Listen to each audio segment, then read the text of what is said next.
Special update পাওয়ার জন্য subscribe করে bell আইকনে ক্লিক করতে ভুলো না। ঈশান আর কুমকুম একে অপরের হাত ধরে ঘুমিয়ে থাকলে ম্যানেজার এসে চিৎকার করে বলে, স্যার লক খুলতে এসেছে, খুলবো?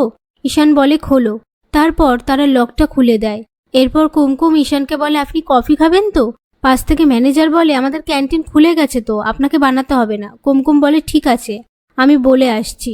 এই বলে বাইরে আসলে আপন মনে বলতে থাকে, কাল এই ঘর থেকে একটা চেনা গলার আওয়াজ পাচ্ছিলাম, কারা যেন ঝগড়া করছিল।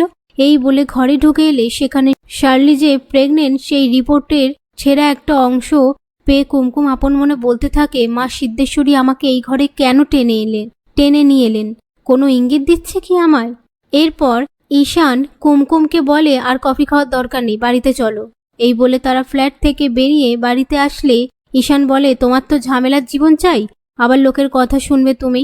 কুমকুম বলে, আপনি এভাবে বললে আমি কিন্তু আপনার সাথে আড়ি করে দেব। ঈশান বলে, ও তার মানে তুমি আমার শাড়িগুলো পরবে না? তখন কুমকুম ঈশানকে আড়ি ভাব শেখায়। এর মধ্যে সপ্তর্ষি সেখানে এসে ঈশানকে দেখে চিৎকার করে বাড়ির সবাইকে ডাকলে ঈশানকে দেখার পর বাড়ির সবাই খুশি হয়ে যায়। তারপর ব্রেকফাস্ট টেবিলে অঙ্কিতা শুধু কুমকুমকে এটা ওটা আনার জন্য অর্ডার করতে থাকলে ঈশান সেটা দেখতে পেয়ে প্রতিবাদ করতে যাওয়ার সময় কুমকুম আড়ির দোহাই দিয়ে ঈশানের মুখ বন্ধ করে দেয়। তার মধ্যে শাওলিকে খুঁজে না পাওয়া গেলে সেই কথা উর্মি এসে সবাইকে বললে সবাই চিন্তায় পড়ে যায়। তখন ঈশান আবার রবিকে ফোন করে শাওলির খোঁজ করলে রবি বলে, আমি তো কিছু জানি না। পাশ থেকে কুমকুম ঈশানকে শিখিয়ে দেয়, রবি দাদাকে বলুন এ বাড়িতে চলে আসতে। সেই কথাটা ঈশান আবার রবিকে বললে রবি বলে, ঠিক আছে, আমি আসছি।